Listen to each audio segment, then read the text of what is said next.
매일 성경 순서에 따라서 마태복음 16장 1절로 20절까지의 말씀을 이 아침에 같이 상고하도록 하겠습니다. 본문이 좀 긴데요, 간략간략하게 중심되는 내용들 위주로 같이 살펴봤으면 좋겠습니다.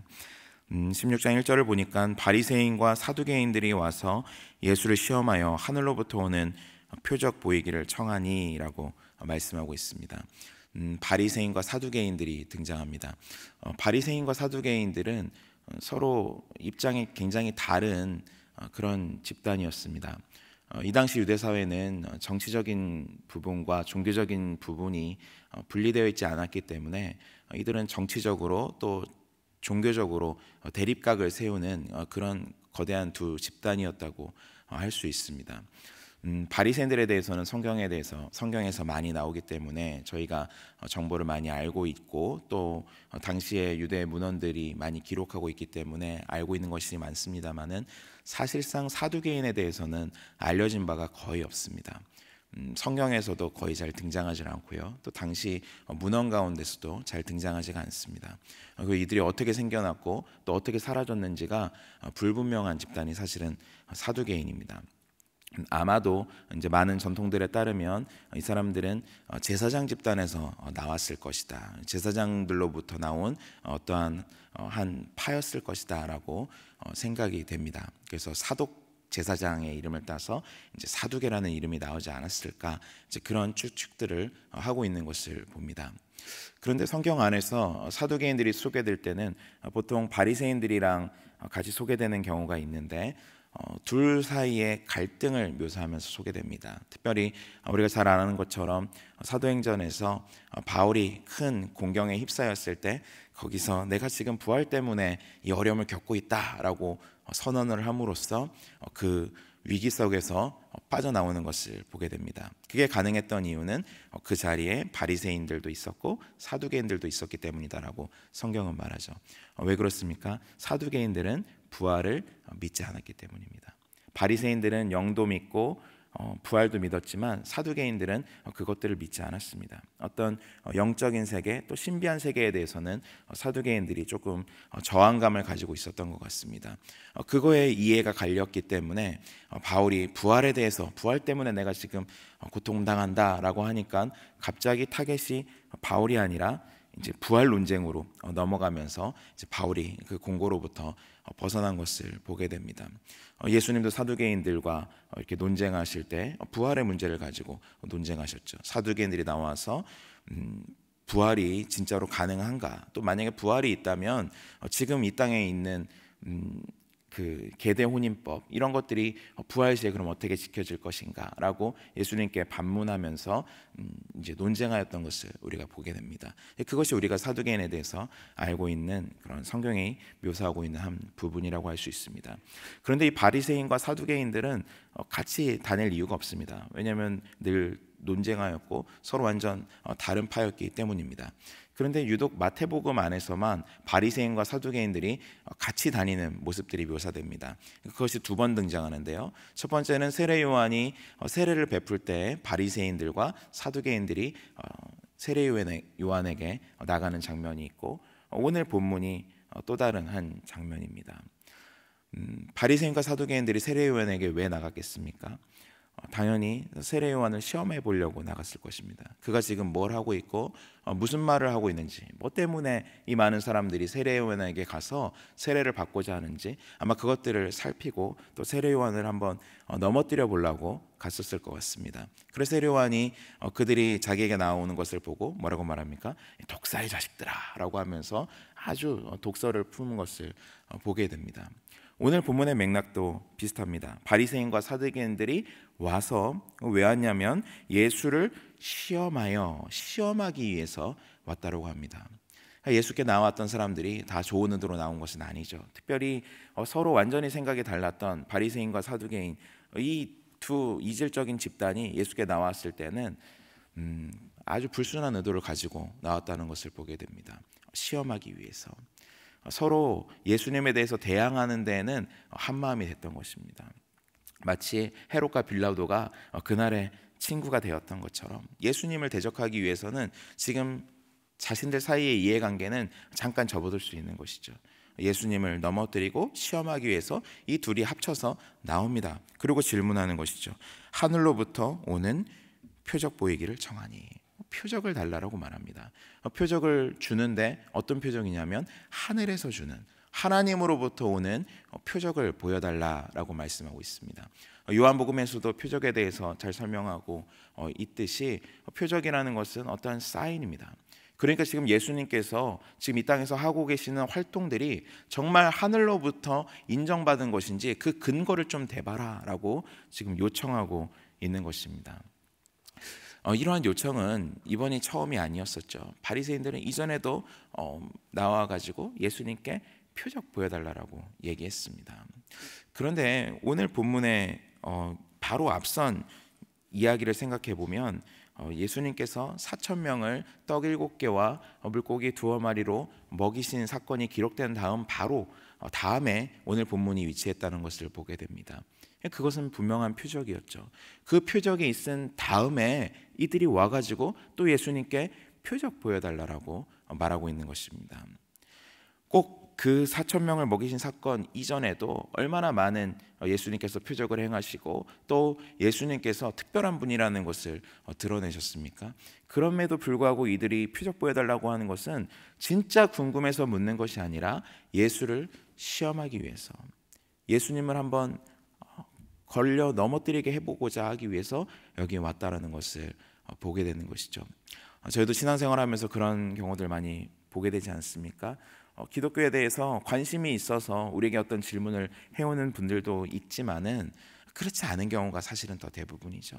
우리가 직장에서 또는 일상에서 만나는 많은 분들이 교회에 대해서 또는 신앙에 대해서 질문한다고 한다면 진정한 궁금증과 목마름이 있어서 나오기보다는 뭔가 꼬투리를 잡아서 우리의 신앙을 폄훼하거나 뭔가 우리를 시험에 들게 하기 위해서 그렇게 나오는 것을 보게 됩니다. 그러면 그럴 때 우리가 어떻게 해야 될까요? 물론 친절하게 잘 대해야 되겠지만 모든 것을 다 맞대응할 수는 없다는 것입니다. 예수님께서도 그러셨습니다. 2절에 보니까 예수께서 대답하여 이르시되 너희가 저녁에 하늘이 붉으면 날이 좋겠다 하고 아침에 하늘이 붉고 흐리면 오늘은 날이 굳겠다 하나니 너희가 날씨는 분별할 줄 알면서 시대의 표적은 분별할 수 없느냐. 표적 보여달라고 지금 이 사람들이 온 이유가 어디에 있는지, 그 목적이 어디에 있는지 예수님께서는 간파하고 계신 것이죠. 그래서 오히려 그들을 책망하십니다. 너희가 하늘에 대해서는, 날씨에 대해서는 얼마나 그렇게 잘 분별하느냐. 오늘날에는 기상청이 있지만 옛날에는 하늘을 보면서 다음날 날씨가 어떻게 되겠구나라는 것을 가늠하지 않았습니까? 예를 들면 밤에 이렇게 달무리가 진다. 그러면 아마도 내일 비가 오겠구나. 이런 생각을 하지 않습니까? 너희가 그런 것들은 참 잘도 간파하면서 지금 이 시대가 주는 표적, 이때에 지금 임한 하나님의 표적에 대해서, 하늘의 표적에 대해서 너희가 모른다고 말하면서 그것을 구하고 있는 것을 보니까 내가 너무 답답하다라고 그들을 꾸짖는 것을 보게 됩니다. 그들이 표적 보여달라는 것은 믿음을 위해서가 아니죠. 예수님 자신을, 당신을 드러내시고 또 사람들이 그것을 보고 믿게 하기 위하여서 표적을 허락하십니다. 그런데 이들이 표적을 구하는 목적은 믿음에 있는 것이 아니죠. 예수님을 시험하기 위해서. 그러니까 지금 계속해서 표적을 만들어내라고 오고 있는 것입니다. 그래서 예수님이 덧붙이십니다. 4절에 보니까 악하고 음란한 세대가 표적을 구하나 요나의 표적밖에는 보여줄 표적이 없느니라 하시고 그들을 떠나가시니라. 이 세대를, 이 지금 나온 사람들을 어떻게 규정합니까? 악하고 음란한 세대다. 아주 악한 세대다. 하나님을 얘기하고 하나님에 대해서 말하고 있지만 너희는 참 악하다. 그리고 그 마음에 두 마음을 품고 있다. 정말 하나님을 믿기 위해서, 하나님에 대해서 알고 싶어서 지금 이러한 질문을 던지고 이러한 요청을 하는 것이 아니라 아주 악한 의도를 가지고 너희들의 꿍꿍이를 가지고 지금 나왔구나라고 예수님께서 책망하시면서 다른 표적은 보여줄 것이 없고 요나의 표적밖에 없다라고 말씀합니다. 이 구절 안에서는 요나의 표적에 대해서 자세히 설명하고 있지 않지만 이 앞선 장에서 바리새인들이 예수께 나와서 표적을 구할 때 예수님도 그때도 요나의 표적에 대해서 언급하시면서 요나가 사흘 밤낮을 물고기 뱃속에 있다가 나온 이야기를 하신 것을 우리가 기억합니다. 여기서는 그것에 대해서 다시 언급하고 있지는 않죠. 앞에서 이미 한번 하셨기 때문에 결국 이 표적에 대해서 이들이 무슨 말인지 잘 이해하지 못했을 것입니다. 그러나 예수님께서 고난당하시고 또 죽으시고 십자가에서 죽으실 뿐만 아니라 부활하실 것을 여기에 암시하시면서 말씀하신 것을 보죠. 그렇게 이 대화가 탁 끝나버립니다. 이렇게 말씀하시고 그들을 떠나가시니라. 그러니까 예수님께 나올 때 어떤 마음과 동기와 태도를 가지고 나오느냐가 너무나 중요합니다. 이 아침에 어떤 생각을 가지고 이 자리에 오셨습니까? 하나님으로부터 말씀 받고 싶다, 그런 마음을 가지고 이 자리에 오셨을 줄로 믿습니다. 하나님의 뜻을 알고 싶다.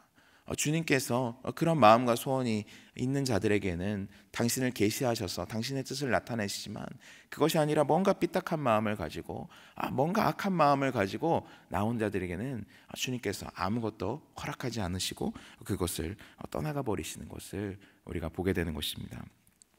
그러면서 5절에 이제 다른 이야기로 넘어갑니다.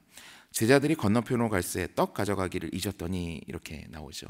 이동을 해 나가는데 갑자기 떡 얘기가 나옵니다. 아마도 뭐 빵 같은 거였겠죠.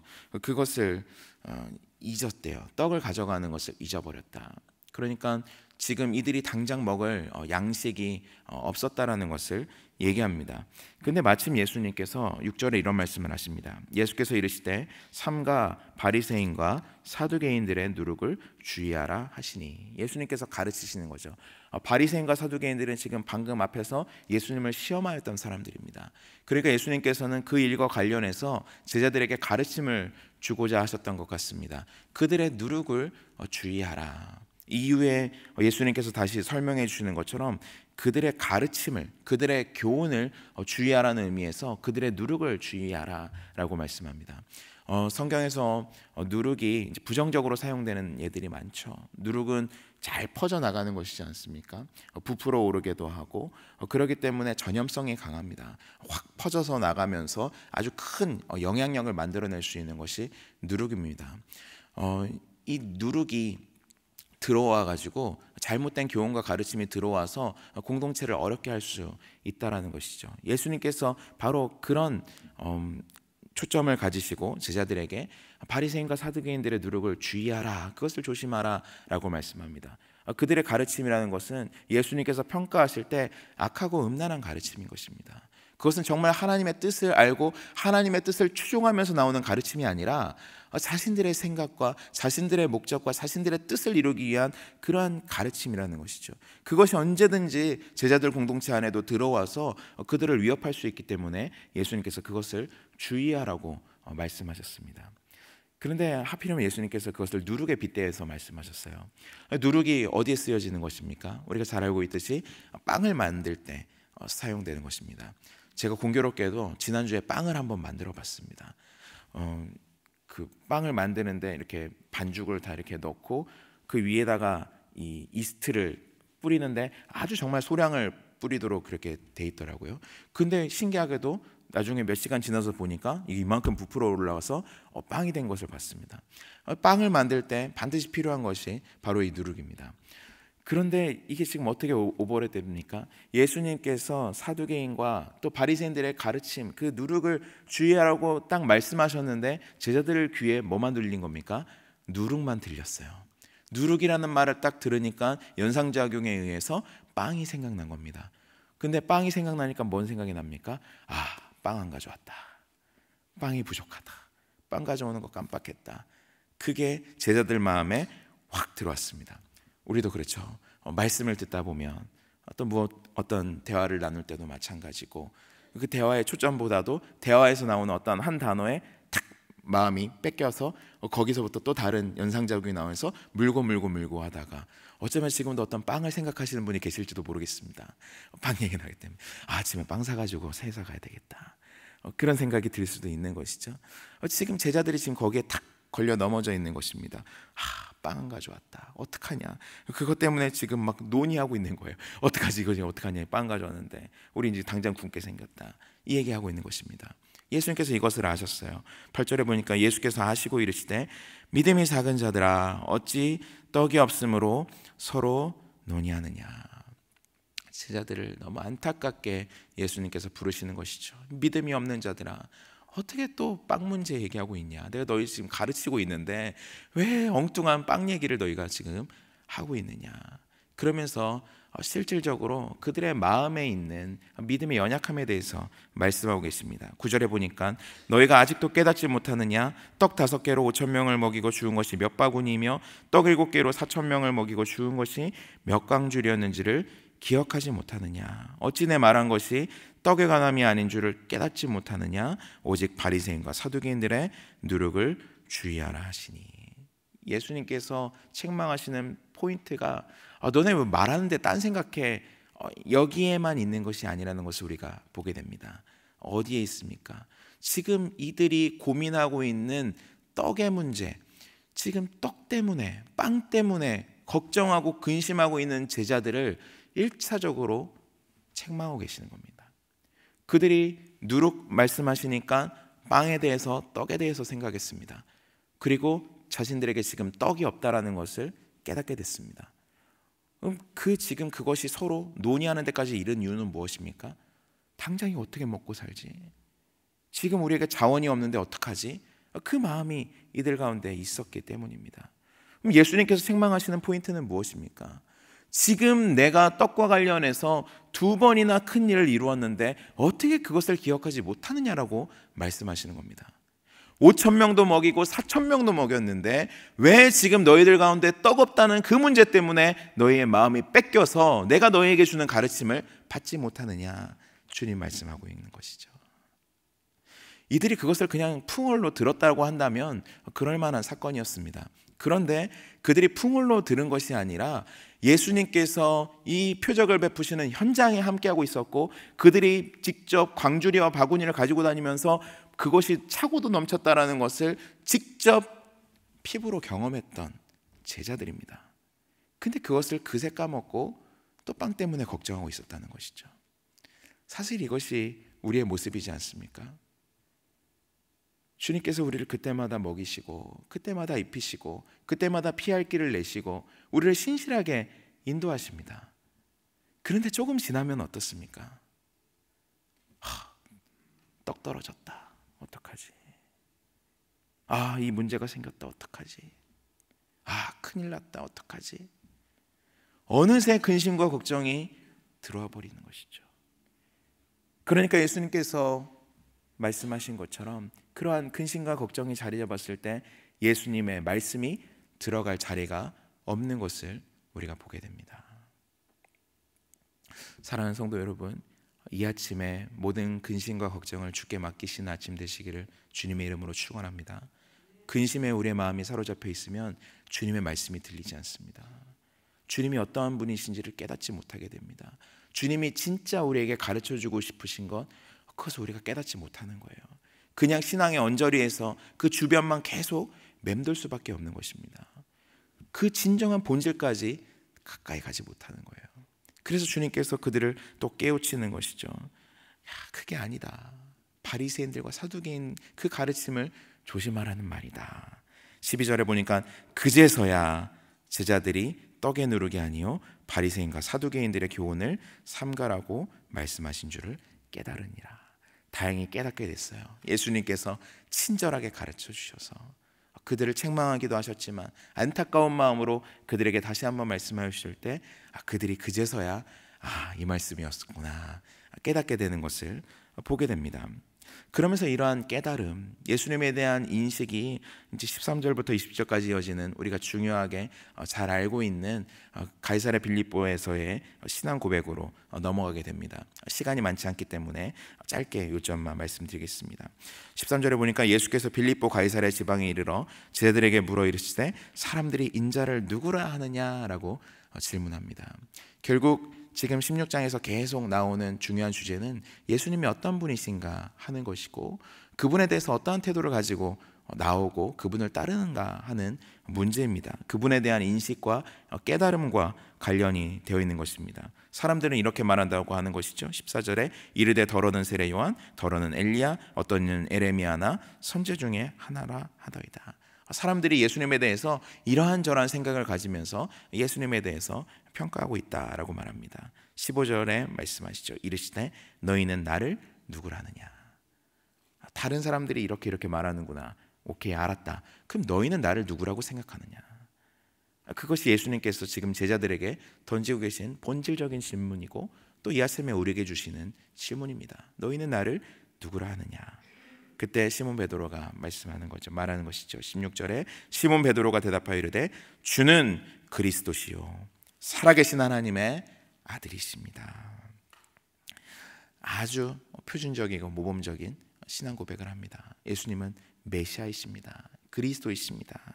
그래서 예수님께서 이것을 아주 빠르게 또 칭찬해 주십니다.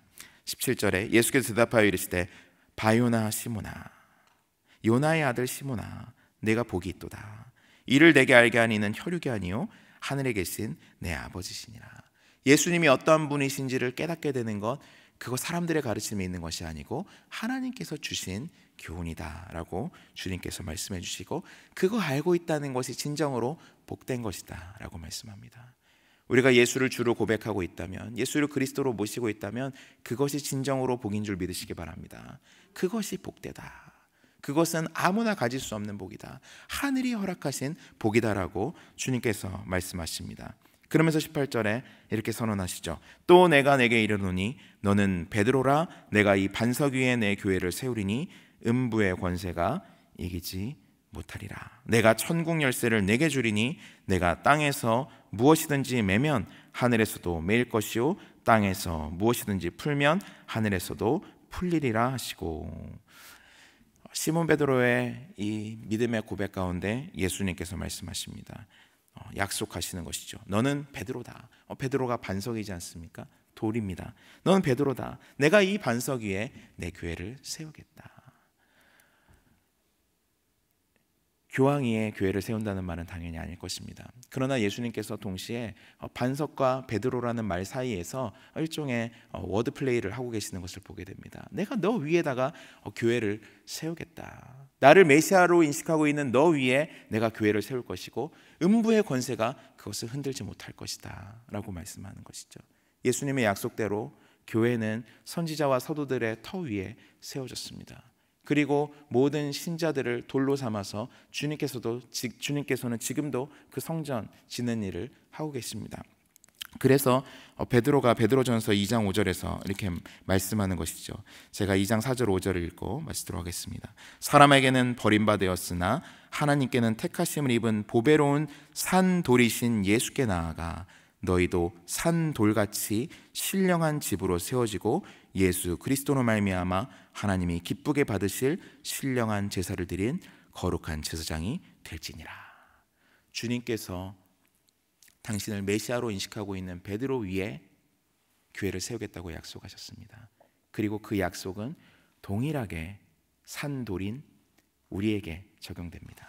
진정한 산돌이신 예수 그리스도와 함께 우리도 예수와 비교할 수 없지만 주님께서 우리를 돌멩이 같은 우리들을 불러주셔서 주님의 집을 짓는 일에 사용해 주신다고 말씀하십니다.